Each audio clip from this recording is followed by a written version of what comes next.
네, 안녕하세요. 멘탈이 전부다의 촬영입니다. 네, 오늘은 비트코인 얘기만 해보겠습니다. 우선 오늘 전고점 돌파 이후 최초로 강한 조정이 나왔습니다. 10만 달러 직전에서 조정이 나온 건데요. 최고가가 99,800달러였으니까 실질적으로는 10만 달러에 대한 조정이라고 보면 되겠습니다. 일단 거시적 상황은 나쁘지가 않은데요. 트럼프 내각의 마지막 퍼즐 조각이었던 재무부 장관도 급진파인 루트닉보다 훨씬 덜 급진적인 베센트가 되면서 채권 수익률이 많이 하락했습니다. 대규모 채권 발행과 관세 전쟁에 대한 걱정이 줄었기 때문이죠. 또한 지정학적 위기 측에서도 호재가 있었는데요. 이스라엘과 헤즈볼라가 휴전에 대한 잠정적 합의를 했다는 뉴스가 나왔죠. 이 소식 덕분에 유가가 급락했고 유가의 하락은 인플레이션 압력에 대한 완화가 기대되는 호재이죠. 다만 지정학적 위기의 해소 분위기가 형성되면서 그동안 위기에서 이득을 얻고 있던 금값이 크게 하락했습니다.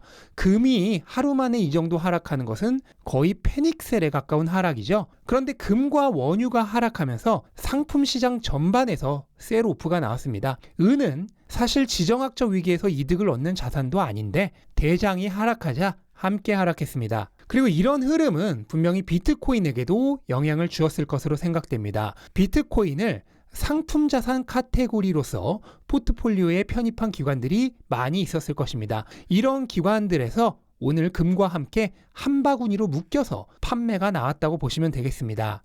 근데 이거는 비트코인 하락의 일부 원인이고요. 가장 큰 원인은 역시나 급등에 따른 차익 실현이겠죠. 비트코인은 7만 달러를 돌파한 이후 별다른 조정 없이 한 달도 안 되는 기간 동안 40%가 상승했습니다. 단기간에 급등한 만큼 차익 실현이 나와도 조금도 이상하지 않죠. 거기에 당장 상단에 10만 달러라고 하는 심리적 장벽이 기다리고 있습니다.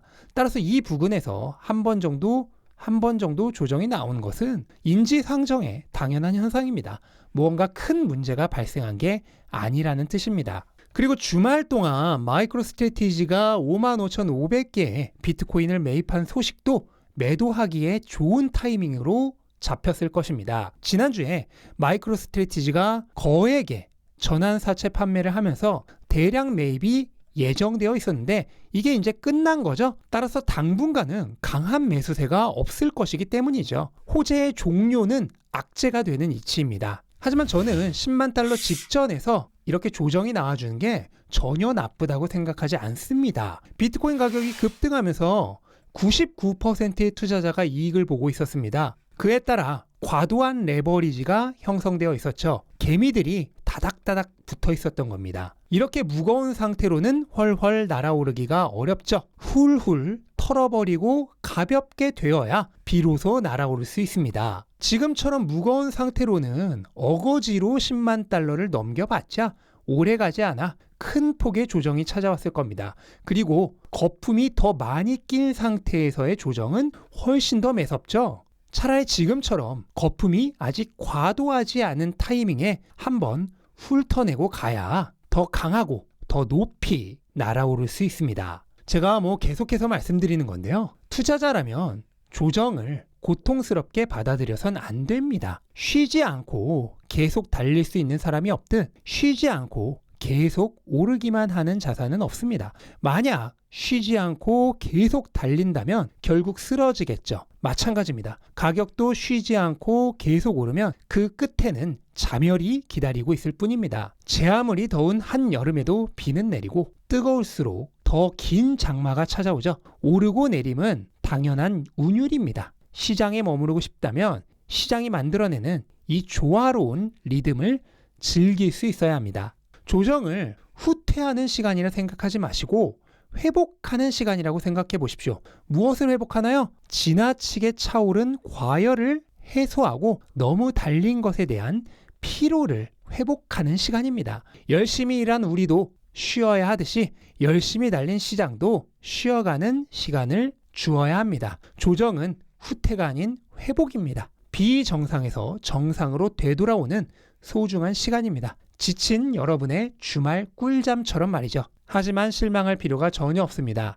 우리는 지금 대불장의 초입에 있습니다. 그리고 얼마 전에도 대불장에서는 이런 조정이 당연한 것이라고 알려드렸습니다. 급등이 많은 만큼 급락도 많은 것이죠. 하지만 이 전체의 과정 속에서 크게 성장하는 것이 대불장입니다. 그리고 우리는 그 초반부에 있는 것이고요. 일단 10만 달러를 벗어나고 나면 이 속도는 더욱더 가팔라질 것입니다. 마치 중력권을 벗어난 로켓처럼 말이죠. 그때는 정말로 기회가 없습니다. 대기권 밖으로 사라져버리기 전에 마지막 기회를 주는 것으로 여겨야 합니다. 물론 이 말을 아무리 해도 사람들은 믿지 않습니다. 항상 오르고 나서야 믿죠.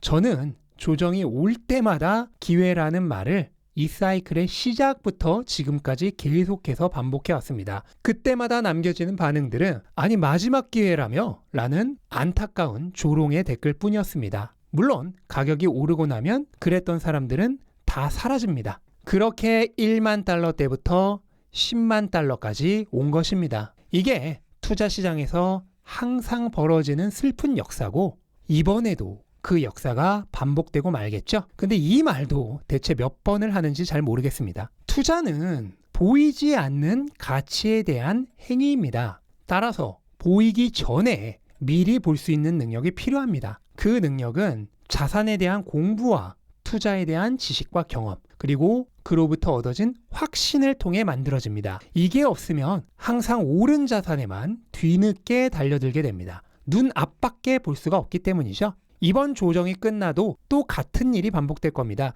대중의 눈에는 지금의 내리는 가격만 보이겠지만 투자를 이해한 진정한 투자자의 눈에는 아직 일어나지 않은, 그리고 앞으로 일어날 일이 먼저 보입니다.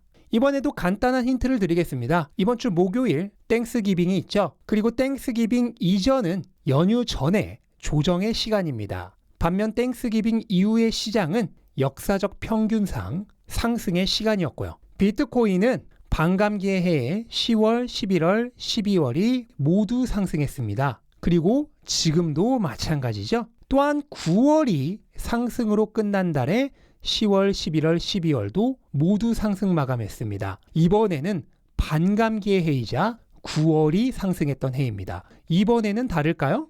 그리고 위험자산 시장은 대선 이후 연말까지 상승합니다. 이게 지난 100년간의 역사적 평균입니다. 물론 이번에는 다를 수 있겠지만 확률상 높지 않을 것입니다.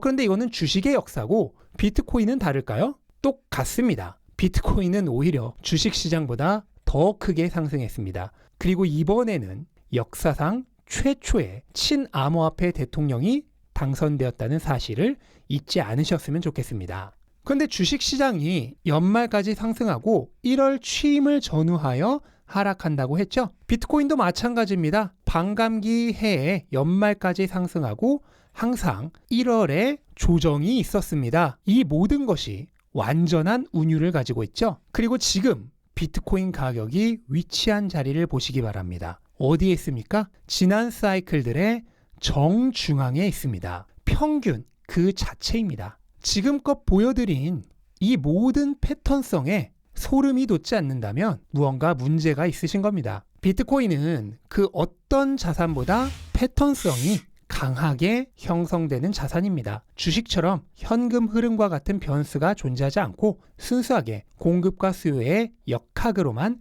가격이 형성되기 때문이죠. 그에 따라 4년 주기로 반감기 패턴이 만들어지는 것입니다. 그리고 이 패턴은 이제부터 나아갈 방향이 이미 정해져 있습니다. 이 모든 것을 알고 있는 사람은 조정이 조금도 두렵지 않습니다. 이미 결말을 알고 있기 때문이죠. 저는 이 사이클이 시작될 때부터 이 사실을 알고 있었습니다. 그리고 지금까지 1년 반 동안 이 사이클을 확신 속에 걸어왔습니다. 그리고 앞으로 남은 1년도 마찬가지로 확신 속에 걸어나갈 것입니다. 단기적 가격은 예측하지 않습니다. 패턴성은 중장기적으로 작용하는 중력과 같은 힘이기 때문입니다. 점프하면 순간적으로 중력을 역행하여 올라갈 수 있지만 다시 내려오게 되어 있죠. 단기적인 가격은 세력들의 의도에 따라 조작될 수 있지만 중장기적 패턴성의 중력을 벗어날 수는 없습니다. 따라서 단기적 예측에 따라 거래하지 않고 오로지 이 사이클의 시작과 끝만 봅니다. 이것만으로도 충분히 거대한 이익을 얻을 수 있기 때문입니다. 예측으로 거래하려다가 한 번만 실패해도 뒤에 영원히 남겨지게 됩니다. 저는 그런 투자자를 수없이 보아왔고 과거의 제 자신도 그중 하나입니다. 그래서 하지 않습니다. 비트코인은 완전한 패턴성 속에 영원히 상승하도록 설계되어 있습니다. 전 세계에서 가장 희소한 자원에 대한 가격이 무한히 증식하는 법정 화폐로 매겨지기 때문이죠. 당연히 지금처럼 빠르게 채택이 진행되는 기간에는 화폐 가치 이상으로 상승할 것입니다. 그러니 아무것도 걱정할 것이 없습니다. 사이클의 시작과 끝만 보면서 마치 결말을 알고 있는 사람처럼 투자하시면 됩니다. 저는 이 사이클의 시작과 동시에 그 끝을 보았습니다. 그 내용을 작년 3월부터 집필한 비트코인 슈퍼사이클 책에 다 적어놓았죠. 그리고 사이클은 거짓말처럼 그대로 진행되고 있습니다. 앞으로도 마찬가지입니다. 우리가 이미 알고 있는 엔딩을 향해 나아갈 것입니다. 이미 해피엔딩을 알고 있는 영화의 중간에 위기 상황이 조금 등장했다고 흔들릴 이유가 무엇인가요? 지금의 가격은 이 사이클의 끝의 가격과는 아무 상관이 없습니다. 오히려 사이클 후반부의 상승을 더 가파르게 만들어줄 도약대의 설치라고 생각하셨으면 좋겠습니다. 불필요한 무게를 제때 덜어내야 더 멀리 날아갈 수 있으니까요. 이제 곧 있으면 우리는 10만 달러라는 새로운 차원으로 진입합니다. 본격적인 여정을 출발하기에 앞서 마지막으로 주어지는 달콤한 휴식을 즐겨보셨으면 좋겠습니다. 사이클 후반부의 조정은 이것보다 3배는 강렬할 것입니다. 그래도 두려워할 필요가 없습니다. 우리는 이미 이 여행의 도착지를 알고 있으니까요. 남은 일은 그저 정해진 길을 걸어나가는 것 뿐입니다. 결말을 이미 알고 있는 사람처럼 담대하게 나아가다 보면 어느새 원하던 목적지에 도착해 있을 것입니다. 남은 사이클은 짧습니다. 정상에서 만날 날이 점점 가까워 오고 있습니다. 여러분 모두와 그곳에서 모일 수 있기를 강렬하게 희망하면서 오늘 영상 마치도록 하겠습니다. 영상 도움되셨다면 구독과 좋아요 잊지 마시고요. 즐거운 하루 되시기 바랍니다. 감사합니다.